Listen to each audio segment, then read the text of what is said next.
Eu te saúdo com a paz do Senhor. Lição número 12 da classe de jovens. O que você semear, ceifará. Para esta aula, os louvores sugeridos, 4, 33 e 153. Este dia, do dia 21 de setembro, é o Dia Nacional da Escola Dominical. Fica aqui comigo que eu vou te dar algumas referências bíblicas para a melhor compreensão da aula de hoje. Também te darei as respostas da hora da revisão. Se é a sua primeira vez por aqui, aproveite-se para se inscrever aqui no canal. Quando eu lançar um vídeo novo, você ser notificado. Observe que na lição de hoje eu vou falar com você a respeito de algo delicado, que é sobre uma das coisas, né? É sobre disciplina. Ser disciplinado na igreja. O que fazer com um irmão ou com uma irmã que foi disciplinado? Você sabe como agir com essa pessoa? Eu vou falar para você sobre isso. E se de repente a sua situação hoje, também te darei uma orientação sobre o que fazer e o que não fazer. Texto principal: levai as cargas um dos outros, e assim cumprirei a lei de Cristo. Gálatas capítulo 6, versículo 2. Observe que lá em Efésios capítulo 4, versículo 2, nos fala exatamente sobre a questão de suportar-vos uns aos outros. Esse suportar não é pelo fato de uma pessoa ser chata e a gente tem que suportar esse crente. Não é isso. Suportar aqui é de dar suporte, ou seja, é dar segurança a outros irmãos. Então essa é a grande ideia do suportai-vos uns aos outros, ou seja, um dá suporte para o outro. O resumo da lição: a espiritualidade também é fruto daquilo que se planta, seja na carne ou seja no espírito. Objetivos da aula de hoje: explicar como devemos tratar do pecado dos irmãos, compreender que precisamos levar as cargas um dos outros e apresentar a lei da semeadura. Introdução. Para isso, ele destaca os seguintes pontos: como tratar um irmão que pecou, como pensar o que é correto sobre nós mesmos para não nos enganarmos, como ter cuidado com o que plantamos, pois colheremos depois. Então, isso aqui é uma ideia do que nós vamos tratar na lição de hoje, do que nós vamos aprender na lição de hoje. É muito importante que nós venhamos ter uma coerência naquilo que nós plantamos e entendermos que aquilo realmente é o que nós ceifaremos, nós colheremos aquilo. Como tratar dos pecados dos irmãos? A possibilidade de cometer um pecado. Aqui é tratado a respeito de um servo ou serva de Deus que cometeu um erro, um pecado, mas que não era intencional. A intenção demonstra quando alguém quer fazer algo, então a pessoa já tem aquela intenção, é intencional.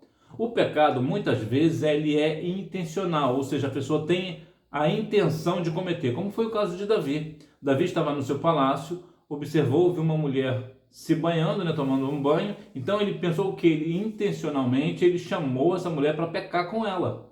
Ou seja, isso foi um pecado intencional, ele teve a intenção. Então observe que muitas vezes, e na maioria das vezes, os pecados são intencionais. Agora, há alguns casos que a pessoa não tinha aquela intenção, aconteceu. Às vezes acontece. É um pouco mais raro, mas acontece. E tanto intencional quanto não intencional é pecado da mesma forma no sentido de santidade. Entretanto, observe-se uma questão agravante quando a pessoa tem a intenção, ela premeditou aquilo. Então isso traz uma agravante no sentido do pecado em si. Entretanto, para Deus, a mesma ideia, né, do pecado vai ser se tratado na questão do arrependimento. Mesmo que eu cometi um pecado intencionalmente, ou seja, eu tive a intenção de pecar, mas depois eu me arrependi, eu tenho a salvação, eu tenho perdão daquilo. Agora, eu cometi um pecado e não foi intencional e eu também me arrependi, da mesma forma eu serei perdoado. Agora, tanto se foi intencional ou não sendo intencional, eu não me arrependo, eu não peço perdão daquilo, então certamente eu não terei perdão. Então, observe que a grande questão do pecado não é o pecado em si, o que eu cometo ou não, se foi intencional ou não. A grande questão é, eu me arrependi ou não? Essa é a grande questão. E esse pecado, dependendo da gravidade do pecado, Há pecados que é para a morte e outros que não. Então há pecados que tem a questão que nós chamamos de exclusão ou tirado do rol de membro, tirado de comunhão ou mesmo disciplina. Então muitas vezes há jovens, por exemplo, que têm esse desprazer de passar por um ato de disciplina. Por quê? Porque cometeu um pecado que não deveria, independente se é intencional ou não. E aqui cabe também um outro ponto.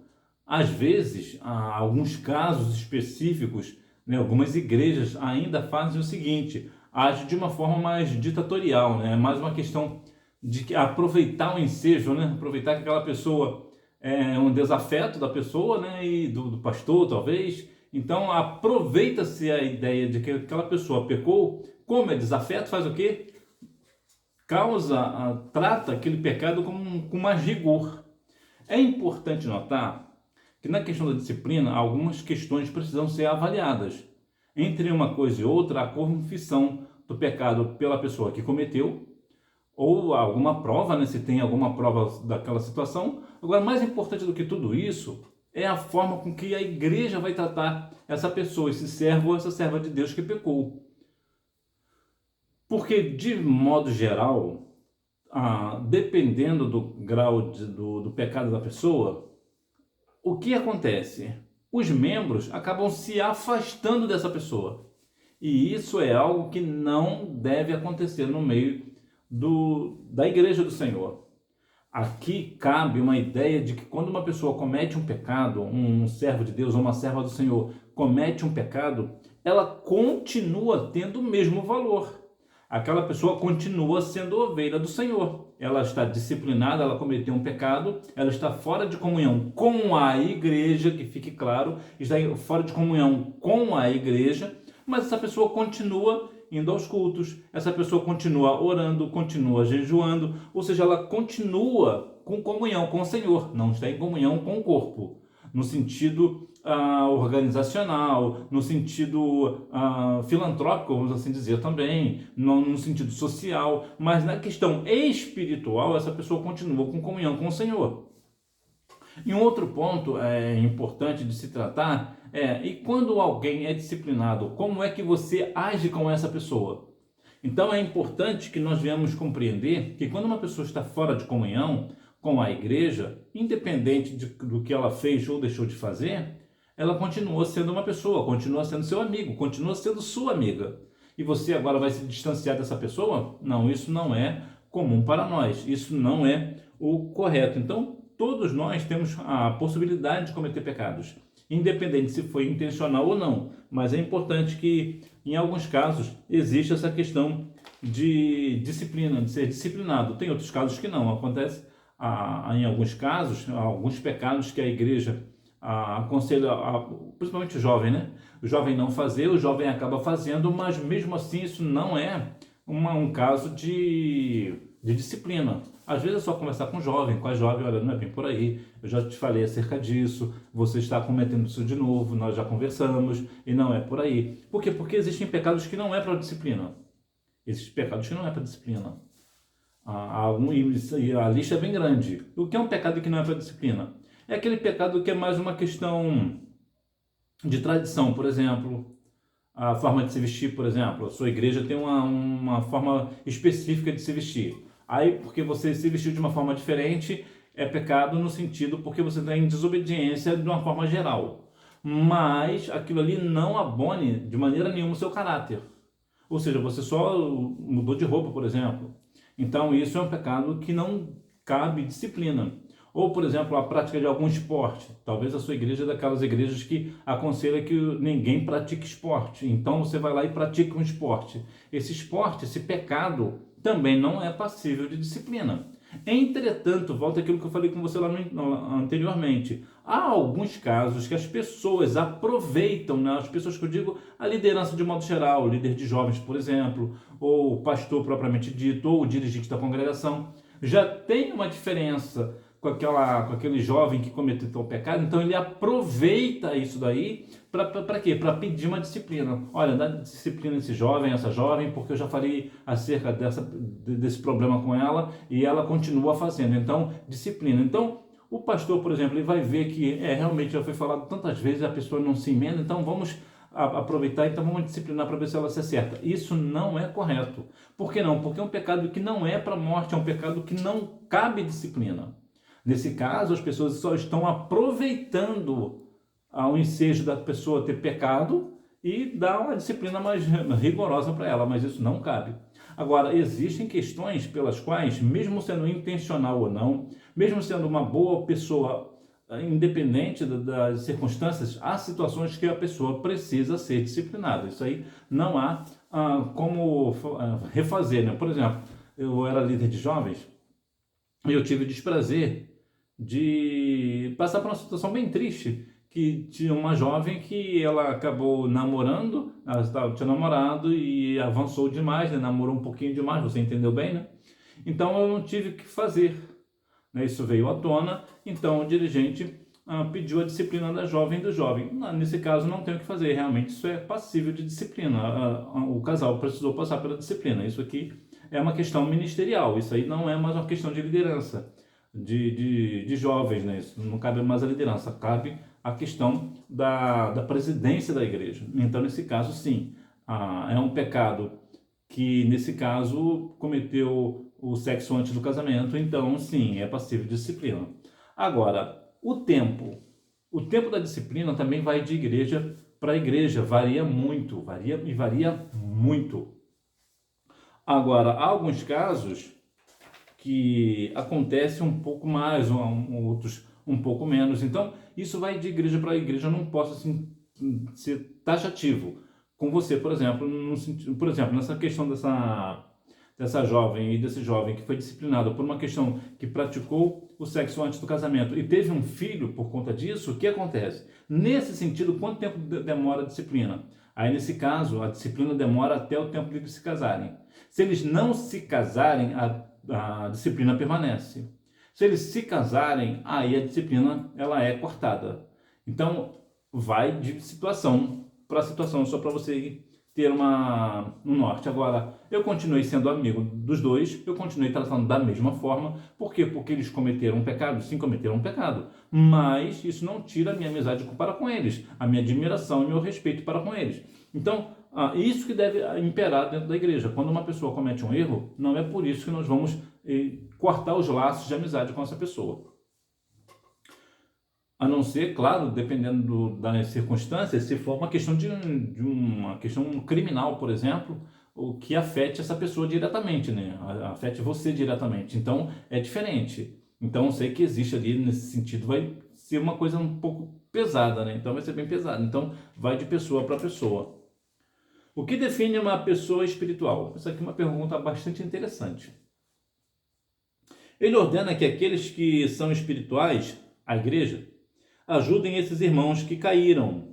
Pessoas livres em Cristo valorizam tanto a liberdade que cuidam para que seus irmãos não só recebam os cuidados necessários se pecarem, como também buscam restaurar a comunhão àquele que se arrependeu, confessou e abandonou o pecado. O que é uma pessoa espiritual? De modo geral, as pessoas entendem que uma pessoa espiritual é aquela pessoa que é batizada com o Espírito Santo, que fala em línguas na igreja, que profetiza, aquele professor da escola bíblica dominical que é muito instruído, aquele pastor que prega muito bem, aquele jovem que canta muito bem, entre tantas outras coisas. Mas isso não é nível de espiritualidade. Por que não?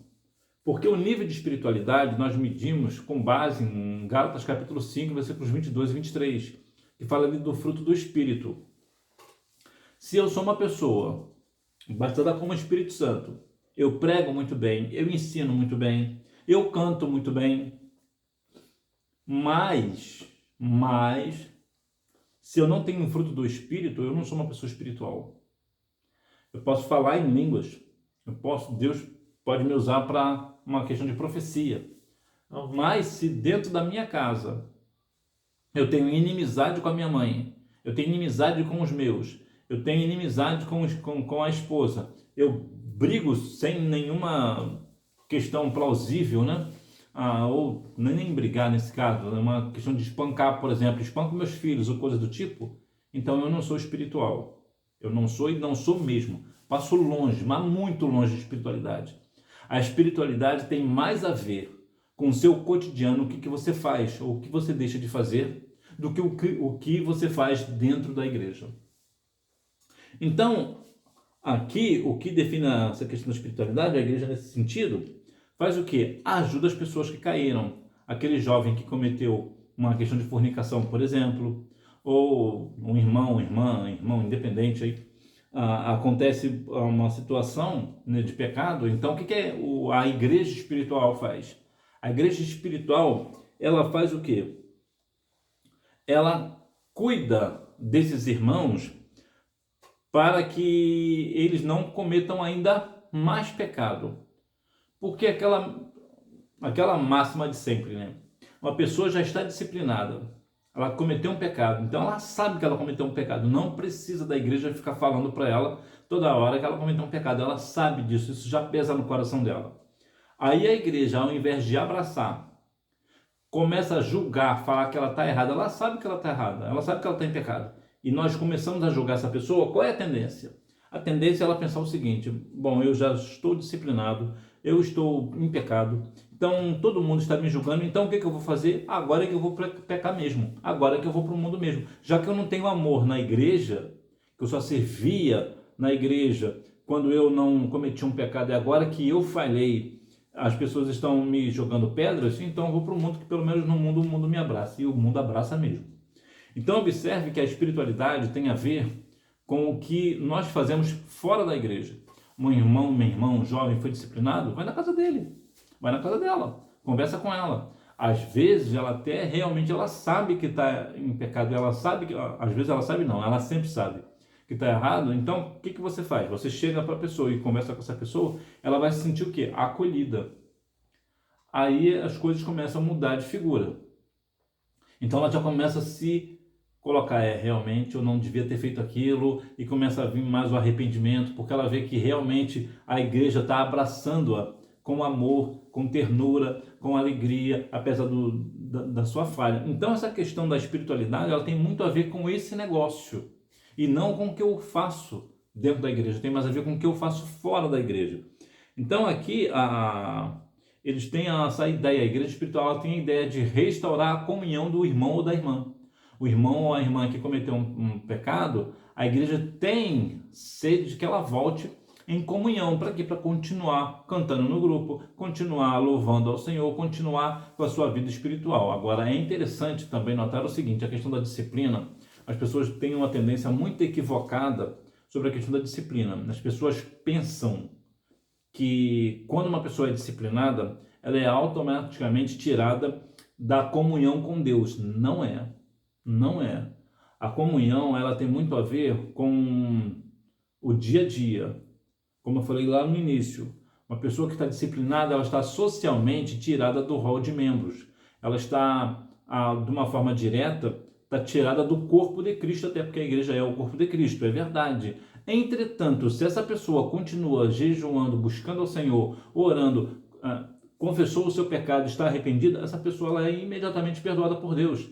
Isso significa que se aquela pessoa morrer, ela não vai para a perdição eterna, mesmo estando em disciplina. Aquela pessoa vai para o seio de Abraão, aquela pessoa está salva, mesmo estando em disciplina. E isso aqui é muito bom deixar isso muito claro, que até hoje as pessoas têm muito essa ideia de que quando uma pessoa morre na disciplina, ela vai para a perdição eterna. Não vai. Ela só vai para a perdição eterna se ela estiver disciplinada, se ela não estiver dentro da comunhão com o Senhor. Mas se ela está disciplinada, ela sabe que cometeu um pecado, ou um crime, né, dependendo do caso, né?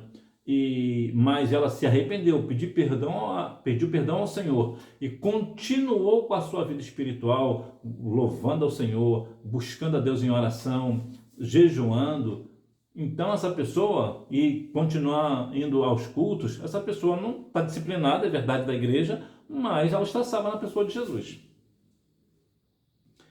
Todos podemos ser tentados. Ninguém está imune à tentação, olhando por ti mesmo, para que não sejais também tentado. Não basta perceber quando um irmão falha, ou corrigi-lo com o espírito de mansidão. É preciso que estejamos atentos, vigilantes, para não cairmos no mesmo pecado. Quando nós temos a nossa vida de comunhão com o Senhor, isso não nos garante que nós não pecaremos. Isso não é verdade, nós pecaremos. Há alguns casos, e são muitos, de pastores, por exemplo, que caem em tentação. Líderes, irmãos de ciclo de oração, missionários, missionárias, independente do cargo eclesiástico, independente do tempo de cristão. A pessoa tem 40 anos, 50 anos na igreja, está disciplinado porque fez isso. Ela cometeu esse pecado, que é um pecado, vamos assim dizer, né? Um pecado de principiante, né? de crente novo. Sim. Então, a grande questão é, quando uma pessoa está disciplinada, eu preciso, com amor, com ternura, educação, respeito, tratar a pessoa da mesma forma que eu tratava antes, quando essa pessoa estava em comunhão. Agora, eu também preciso ficar ligado, ficar atento, para que eu não cometa o mesmo pecado dela, ou até um pior, né? Então, eu preciso ser vigilante nesse sentido. Nós precisamos ser vigilantes. Para o jovem, por exemplo, é uma questão um pouco mais difícil, porque o jovem, geralmente, ele tem aquela questão de não, às vezes age sem pensar, acontece, né? Principalmente as meninas, né? Acontece muito, é natural, vai pela emoção e acaba fazendo o que não deve. Então, e acontece, claro que acontece muito, como aconteceu com essa amiga minha que ficou grávida, né? Cantava na igreja, era jovem da oração, né? Da mesa de oração, e aconteceu dela ficar grávida antes de se casar. Acontece, claro que acontece. Isso vai fazer com que ela seja menos especial? Não, ela continua tão especial quanto continuava, né? Que infelizmente já partiu para a eternidade. Então veja que há situações que nós devemos ter cuidado para que eu não faça igual ou pior, né? O irmão ou a irmã cometeu tal pecado e eu trato de qualquer maneira e eu acabo cometendo um pecado igual ou pior do que essa pessoa. Então nós temos que ter vigilância para que nós não venhamos cair. E se cairmos? Se cairmos, nós sabemos que nós devemos nos arrepender diante do Senhor, pedir perdão a Deus e, dependendo do caso, do pecado, pedir perdão àquela pessoa pela qual nós erramos. Se eu errei com uma pessoa, eu não tenho somente que pedir perdão a Deus por ter errado com essa pessoa, eu preciso ir a essa pessoa e pedir perdão a ela. Independente se ela vai me perdoar ou não. Isso aí já é uma questão com ela e Deus. Se ela não quiser me perdoar, isso é uma questão dela com ela e Deus. Agora, nós devemos tratar as pessoas de uma forma com mansidão.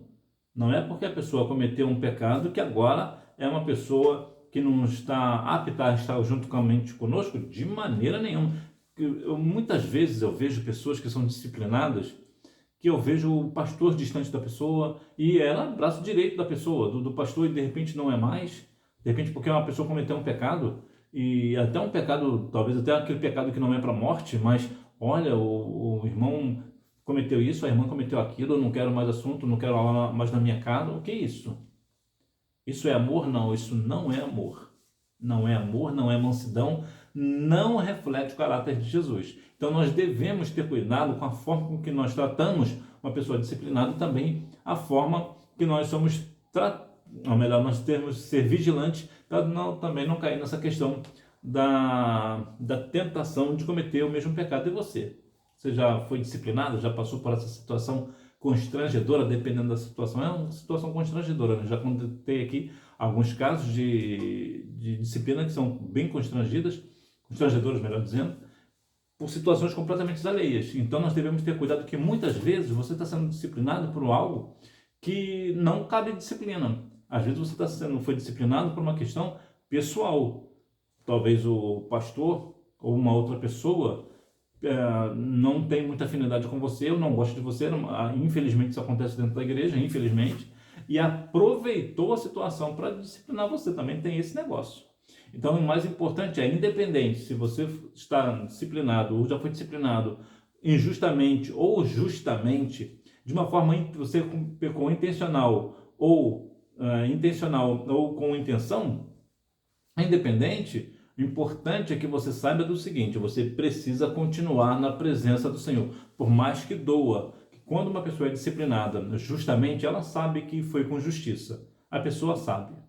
Agora, quando é injusto, ela tem dificuldade de compreender o porquê que ela está disciplinada, e isso pode pesar muito, e isso possivelmente pode tirar a pessoa da presença do Senhor. Eu já vi casos, já falei aqui, inclusive de casos, de relatos de pessoas que perderam família, foram disciplinadas de forma completamente equivocada, e perdeu o ministério, perdeu a vida, perdeu a família, e anos depois foi ver que realmente foi um erro.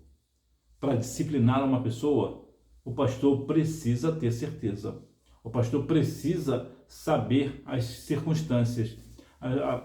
Tudo precisa ser levado em consideração. Como aquela questão do irmão que foi disciplinado porque alguém viu ele num estabelecimento bebendo algo que parecia ser cerveja, e depois foi descoberto que não era cerveja, era Guaraná. E realmente a garrafa do Guaraná e a garrafa da cerveja, elas são idênticas. Só o rótulo é diferente, mas a pessoa viu a distância, então não reconheceu o que era e acabou falando, e aquele irmão acabou sendo disciplinado injustamente. Então, isso leva as pessoas para fora da igreja.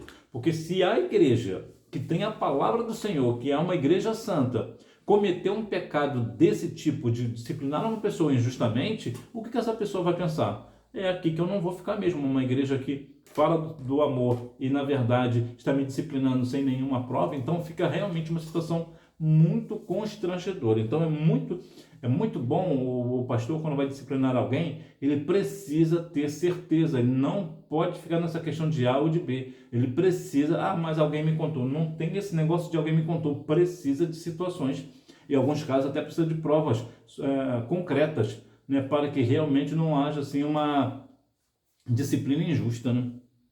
Levai as cargas um dos outros. Nem todos temos os mesmos desafios ou lutas. Há irmãos em nossas igrejas que passam por situações difíceis, que se tornam verdadeiras cargas, acrescentando peso na caminhada. Há alguns casos de pessoas, e aqui cabe uma questão muito delicada, que há situações pelas quais as pessoas vêm do mundo com várias lutas, várias situações de prova, né? De disciplina, de pecado, que ela não tem como sair.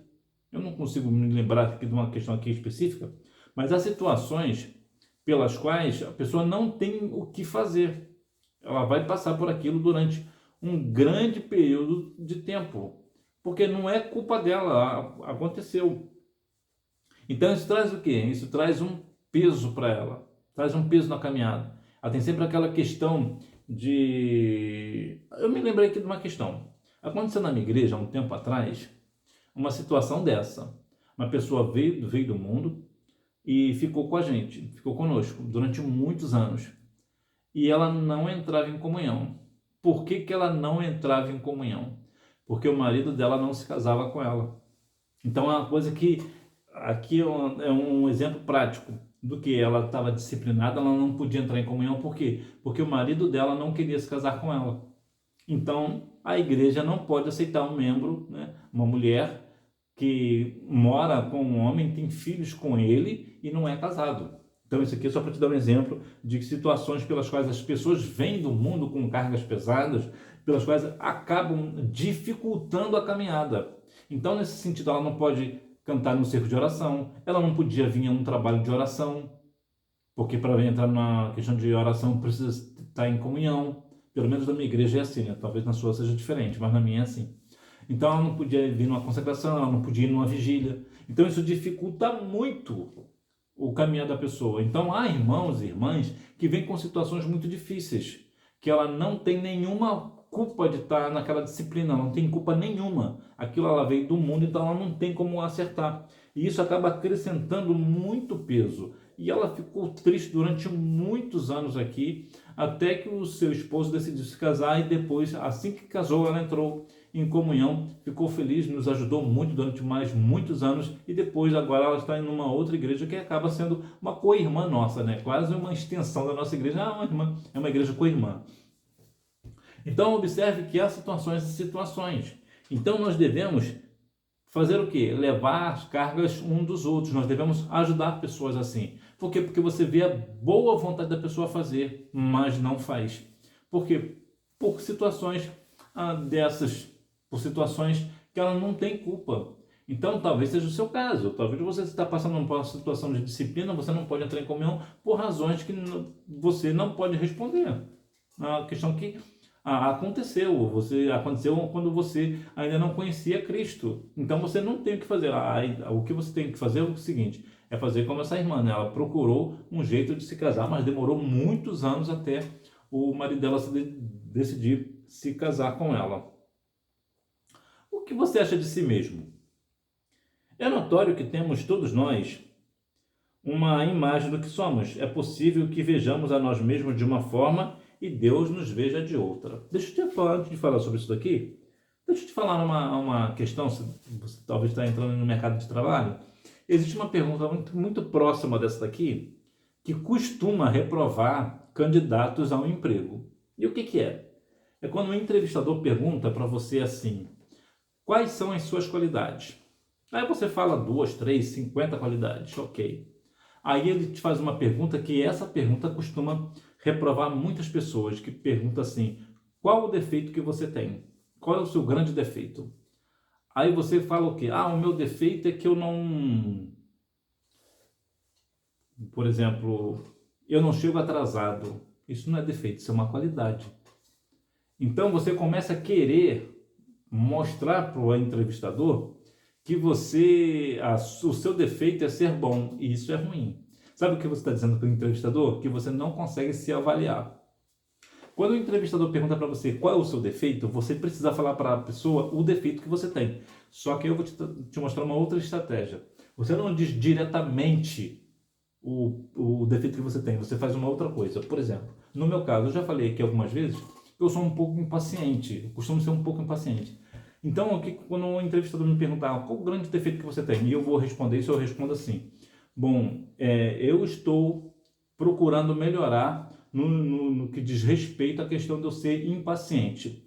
Então, veja que eu disse para o entrevistador que eu sou impaciente, mas ao mesmo tempo que eu estou procurando melhorar. O que eu disse para o entrevistador, o que ele entende? Bom, temos aqui uma pessoa que se conhece, ele é uma pessoa impaciente, mas ele está procurando se acertar. Da mesma forma que ele está fazendo isso, então se ele tiver algum problema na empresa, ele vai procurar acertar. Isso que é a ideia. Então veja que quando você sabe quem você é, muitas coisas mudam de figura. Então quando o entrevistador te perguntar um defeito, fale realmente o defeito que você tem. Mas diz antes, porém, que você está procurando acertar. Então veja, o que você acha de si mesmo? Quando uma pessoa pergunta isso para nós, geralmente nós somos tentados a responder as nossas qualidades, né? Que você é isso, que eu sou aquilo e por aí afora. Entretanto, nós podemos ter uma visão nossa e Deus tem uma visão diferente. Então, o que de fato o Senhor vê em você e o que o Senhor vê em mim? Nós devemos andar com o nosso coração voltado para Deus. Quando nós temos essas questões de o que eu acho de mim, será que realmente eu estou sendo honesto? Será que realmente eu estou querendo me mostrar algo que eu não sou? Uma das coisas que eu vejo muito na geração de hoje, de jovens, eu falo porque eu falo com muitos jovens, e nas igrejas e nas caminhadas por lugares, eu sempre falo muito com jovens, e o que eu vejo muito é a falta de identidade. O jovem não sabe quem de fato ele é. Ele não sabe o que ele é, ele não sabe para onde que ele vai, ele não sabe nada sobre um defeito dele, por exemplo. É uma pessoa completamente aleatória. Então, jovem, você precisa saber quem de fato você é. Se você realmente está na igreja porque você ama ao Senhor ou porque alguém te impôs isso. Você precisa ter uma instrução na sua vida sobre o que realmente você é. Então você precisa ser honesto. Se você tem um defeito, eu tenho esse defeito, eu preciso melhorar nesse negócio, eu preciso arrumar um jeito de melhorar nesse ponto aqui, que eu não sou bom nisso. Por exemplo, em questão de matérias, por exemplo, eu sou muito ruim em matemática. Olha que eu não sou eu sou péssimo, mas eu sou muito ruim com números, eu sou péssimo em números. Inclusive, a matemática é a única matéria que eu estudei que eu nunca tirei um 10. Nunca tirei. Eu sempre fui muito ruim. A minha nota mais alta em matemática foi 9. Eu sou muito ruim com número, no sentido de matemática. Para guardar o número de telefone eu era bom. Data de nascimento também eu costumo ser bom. Agora, para número, eu sou muito ruim. Então, o que eu faço nesse sentido? Eu preciso procurar um lugar para eu melhorar. Então, quando nós temos um problema, nós temos um defeito, nós sabemos disso, o que nós fazemos? Nós temos que fazer o quê? Melhorar. E não ficar assim, eu sou ruim de matemática mesmo, então quem quiser vai ser assim mesmo. Não, não é assim. Você é uma pessoa do Senhor. Você é um crente. Você é uma pessoa que está vivendo a plenitude do Espírito. Então, você, além de ser uma pessoa honesta, você vai saber que você procura melhorar aquilo e naquilo que você não é bom. Agora, tem uma questão interessante também. Digamos que em questão de matemática, de números, de matéria, de escola, vamos pensar no seguinte. Eu sou muito ruim em matemática, eu sou péssimo, mas eu era bom em inglês. Eu era muito bom em inglês, apesar que a minha pronúncia hoje não é boa. Mas quando eu estudava, eu era muito bom em inglês. Tanto é que eu me lembro que teve um ano que eu tirei a nota máxima nos 4 trimestres. Eu fiquei com A em todos os trimestres. Eu lembro até que o professor dizia que eu não podia fazer prova, fazer trabalho com um grupo. Ele não deixava fazer trabalho em grupo. Ele falava, não, você faz sozinho. E eu fazia sozinho e a minha nota era sempre A. Eu sempre tirava 10, sempre. Então eu sou muito bom em inglês. Agora, e se eu tivesse que fazer um curso hoje para melhorar? Eu melhoraria a minha matemática ou o meu inglês? O que você acha? Eu vou te responder já. Eu devia fazer um curso de inglês. Aí você vai falar, mas você já é bom em inglês. Você já tira 10 em inglês. Por que você vai fazer? Se for de você fazer, você faz um de inglês. É claro que nesse caso, o ideal é fazer dos dois, né? Matemática e inglês. Mas como eu só posso fazer um, talvez por uma questão financeira, por exemplo, você opta sempre por aquilo que você já é bom. Então, se eu já sou bom, muito bom em inglês, e eu faço um curso para inglês, então eu vou ficar excelente. E a nossa vida é essa. O barato da vida é isso, é você ser excelente em alguma coisa. Você precisa ter uma habilidade que a maioria das pessoas não tem. Eu já falei aqui algumas situações, e independente do que é, talvez o arroz que você faça. Então, o arroz que você faz, ninguém faz o arroz igual você. Você é excelente em fazer arroz. Você pode não saber fritar um ovo, mas o seu arroz é excelente. É isso que é a ideia. Nós devemos ser excelente em alguma coisa. Para quê? Para uma questão profissional. Se você faz um arroz que ninguém consegue fazer, você fica milionário assim, só vendendo arroz. Já pensou? Então, nós devemos aplicar aquilo que nós já somos bons. Para quê? Para que nós venhamos fazer melhor. Então, essa questão quando a gente se conhece, as coisas mudam. Por exemplo, a arrogância, por exemplo, ela é um facilitador da questão da tentação. Por quê? Porque quando uma pessoa já se acha, então fica muito mais fácil o adversário armar uma armadilha e ela cair. Por quê? Porque ela já se acha. Por exemplo, nesse caso do inglês, por exemplo, eu já me acho que eu sou uma pessoa que em inglês ninguém é melhor do que eu. O que o adversário vai fazer nesse sentido? Vai arrumar uma armadilha para que, por causa do inglês, de eu ser bom no inglês, eu ser justamente reprovado em inglês. Vai usar exatamente isso. Lembra de Daniel? Daniel orava ao Senhor 3 vezes ao dia, não foi assim? O que tentaram pegar ele? Na própria lei. Ó, faz um decreto aí que se alguém pedir a outro Deus que não seja o seu, essa pessoa seja jogada na cova dos leões. Tá feito. Então, observe que o adversário armou para Daniel, mas como Daniel não era arrogante, ele não caiu. Porque se ele fosse arrogante, ele certamente cairia. Então, a arrogância, ela faz com que as pessoas se percam. Então, uma das grandes coisas da vida é não ser arrogante, não ter um coração soberbo, não ter aquela questão de orgulho, né? Ser orgulhoso de si, saber achar que eu sou o dono, estou por cima da carne seca, né? Como diz o mundo aí fora, né? Então, eu sou bom, eu sou excelente, ninguém aqui é melhor do que eu, porque eu sei fazer tudo. Não, isso não é para o crente. Crente não é assim. Crente não é assim. Então, jovem, o que você acha de si mesmo? Isso é uma questão muito importante que você precisa tratar. O que é instruído na palavra? E aqui o caldo engrossa, hein? Aqui o caldo vai engrossar.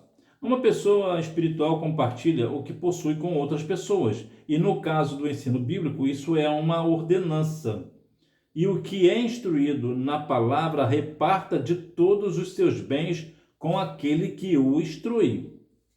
Olha aqui como é esse negócio aqui. Isso aqui eu quero trazer para você numa questão muito importante, que é o seguinte: algumas pessoas, tem até um pastor renomado que fala muito sobre esse livro de Gálatas, no capítulo 6:6, que fala nesse sentido. A ideia dele é o seguinte: se o teu pastor te instrui na palavra, você tem que pagar o teu pastor.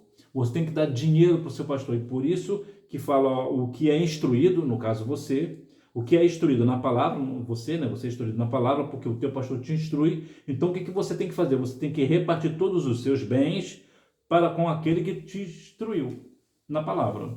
Ou seja, você tem que dar dinheiro para o seu pastor. Isso não é verdade.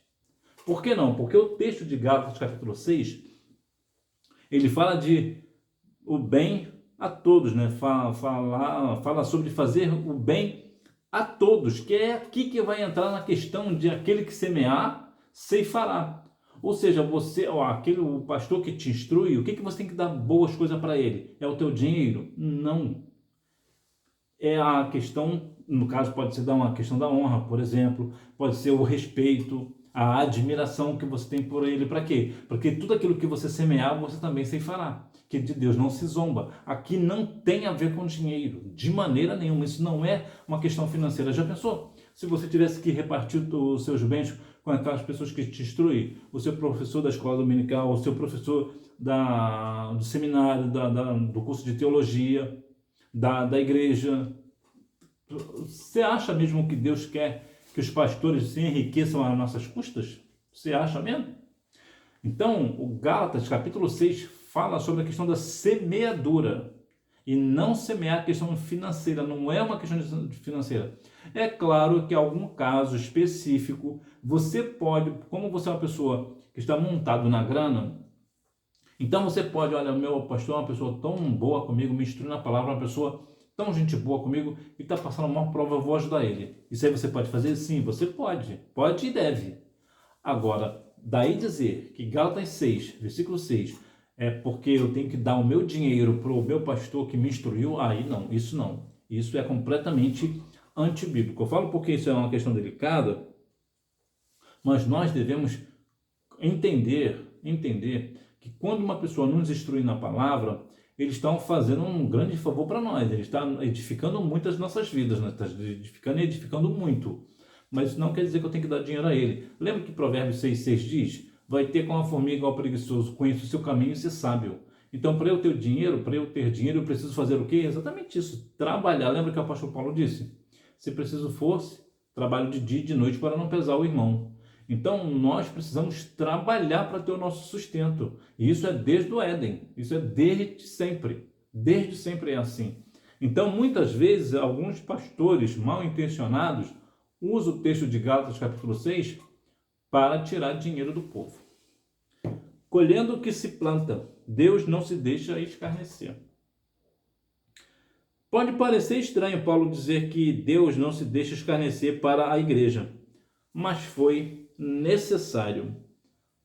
Por que foi necessário? Porque quantas vezes, quantas pregações têm sido vinculadas com o objetivo de mostrar um Deus que obedece às vontades humanas. Olha, o pregador fala, você é uma pessoa que Deus ama, e Deus ama mesmo. Você tem que colocar Deus na parede, você é uma pessoa dizimista, é ofertante, você tem que exigir de Deus que Deus te dê algo.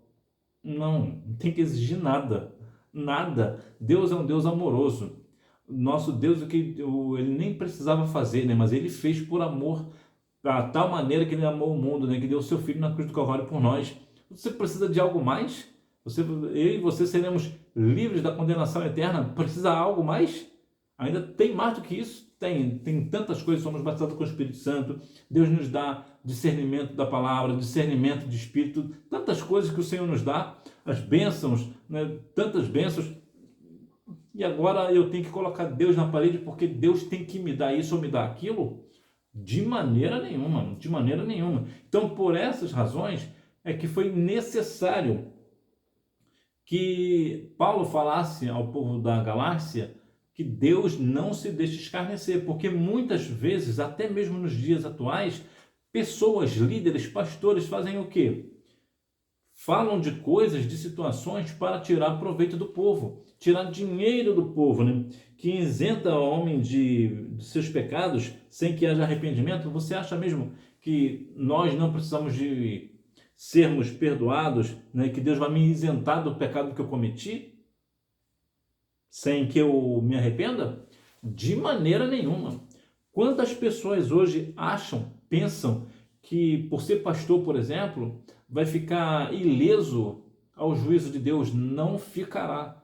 Naum, capítulo 1, versículo 3, nos diz que Deus não tem o culpado por inocente. Não tem um jeitinho brasileiro com o Senhor. Se essa pessoa está em pecado, o Senhor vai requerer. Não tem esse negócio de ficar isento disso ou daqui, não fica. Então, foi necessário que Paulo falasse, olha, Deus não se deixa escarnecer, hein? Cuidado com o que vocês estão plantando hoje, vocês vão colher amanhã. Abre o olho de vocês. Ah, mas eu sou professor da escola bíblica dominical, da classe de jovens, e então, Deus não se zomba também não. Mesmo aquilo que o professor da escola dominical plantar, ele também se fará. Ah, mas eu sou pastor há 50 anos, então é a mesma coisa. Para Deus, Deus não tem filhos preferidos. Deus tem filhos de intimidade. É aquele filho que é mais íntimo com o Senhor. Então, independente do cargo eclesiástico que a pessoa tenha, do tempo de cristão que a pessoa tenha, se não se arrepender dos seus pecados, vai colher a eternidade sem Jesus. Então, observe que de Deus não se zomba.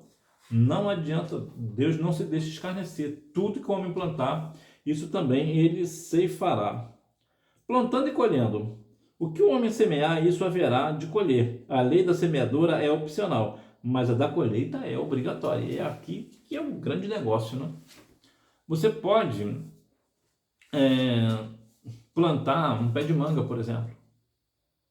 É opcional, você planta aquilo que você quiser. Então você planta um pé de manga, mas a manga você vai ter que colher. Por quê? Porque é obrigatório, é aquilo que você semeou. Você não semeou a manga? Sim, então é você manga. Ou tu acha que você vai plantar manga e vai colher jabuticaba? Mas de jeito nenhum.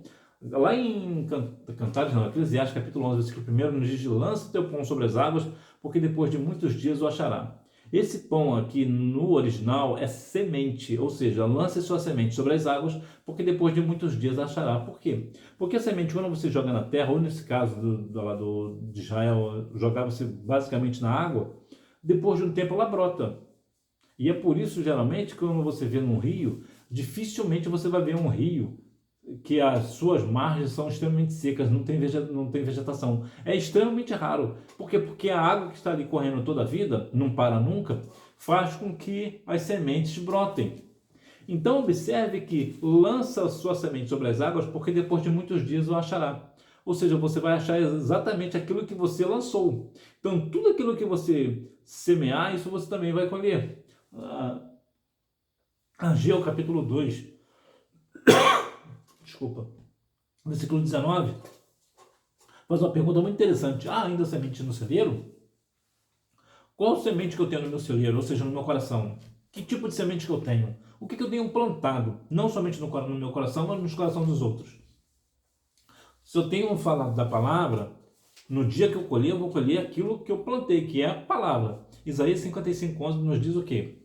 A palavra de Deus não volta vazia sem cumprir o que lhe apraz, antes prosperará naquilo que ela foi enviada.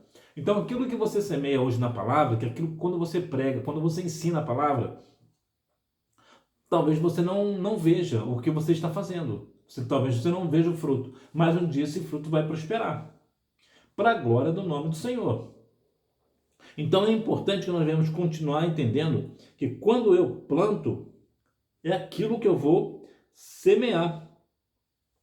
Então, o fruto nem sempre vai ser imediato. Na verdade, ele nunca é imediato.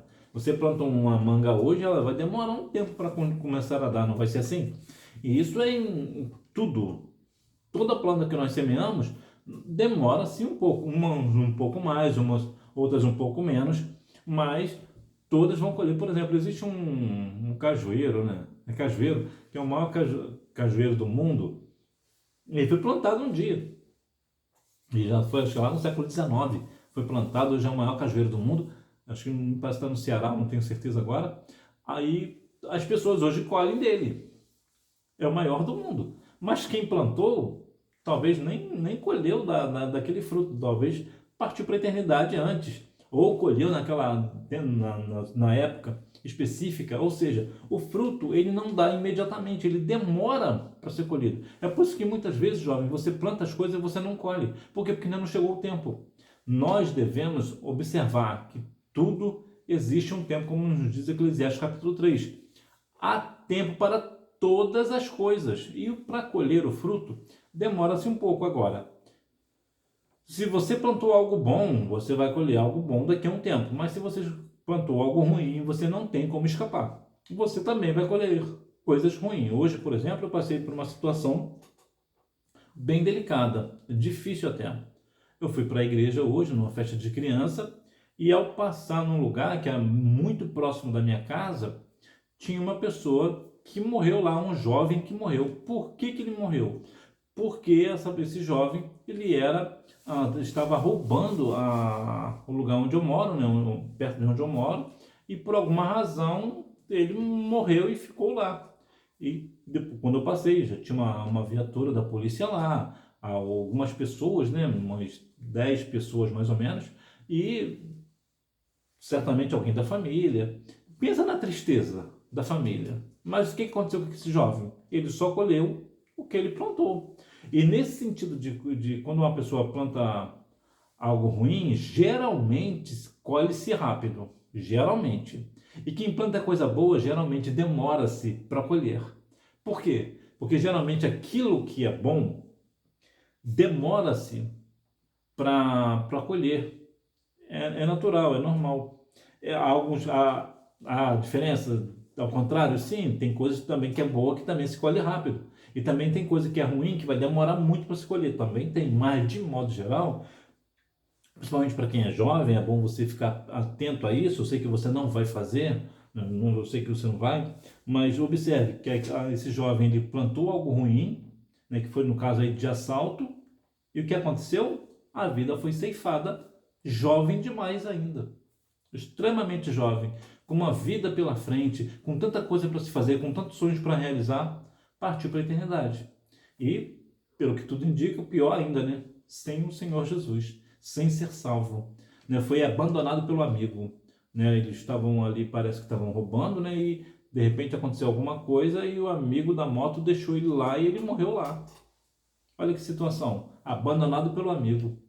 Então observe que tudo aquilo que eu planto hoje, eu vou colher amanhã. Carne e espírito, como campos de semeadura. Não basta saber quais são as obras da carne e o fruto do espírito. É preciso tomar uma decisão, semear na carne e colher as obras da carne, ou semear no espírito e colher o fruto do espírito. Então, veja que tão importante quanto a semente, saber se a semente é boa ou ruim, também é importante saber se o terreno é bom ou é ruim. Nesse caso, a carne ou o espírito. A carne é ruim, o espírito é bom. Agora, onde você vai plantar? Você vai plantar na carne ou vai plantar no espírito? É importante salientar que nessa questão da carne, e aqui eu vou falar na carne no sentido sempre sexual, geralmente eu tenho a tendência sexual da carne, né? A carne, nesse sentido, aparentemente, ele é bom. Não vou falar para você que é ruim, porque não é. Eu já fui do mundo, não é. O problema é a questão da consequência. Por exemplo, essa jovem que era da minha igreja, o que aconteceu com ela? Ela semeou na carne, eu sei que ali foi uma situação um pouco delicada para falar, mas de modo geral, veja que ela semeou na carne, colheu a questão do filho, né? Ela conheceu o filho e tal, mas depois, por conta desse problema, veio um outro problema e ela acabou partindo para a eternidade. Ela não cometeu nenhum pecado depois disso, mas justamente por uma decisão errada que ela tomou, né? Que ela se separou desse marido dela, né, que se tornou e se casaram, mas depois ela separou dele. E foi justamente por ter separado que ela partiu para a eternidade. Por quê? Porque a pessoa que estava com ela depois acabou assassinando ela. Então, olha que situação, olha que ponto. O problema do pecado é que um pecado chama outro pecado. É o que a Bíblia diz, né? Um abismo chama outro abismo. Agora, observe uma situação importante. Na questão sexual, a carne, ela é boa para a carne. A irmã da minha igreja diz que o pecado é bom, e é bom mesmo. Nesse sentido, ele é bom mesmo, eu não vou mentir para você. Mas a consequência é desastrosa, a consequência é muito ruim. Mas alguém pode pensar assim, mas nessa questão da carne, eu posso cometer esse pecado e usar um preservativo, por exemplo, então não vai ter uma doença sexualmente transmissível e nem um filho indesejado. É verdade. No entanto, quando o jovem age dessa forma, tem um outro agravante, que é o pior. É o quê? É o hábito de continuar na prática porque não tem uma consequência física, né? No caso um filho ou uma doença sexualmente transmissível, mas tem a falta de comunhão com Deus. Porque uma pessoa que vive nessa prática, ela perde a comunhão com o Senhor. Ela querendo ou não, ela vai perder. Por quê? Porque o Espírito vai se afastando. O Espírito Santo vai se afastando. Porque eu vivo na prática do pecado todo dia.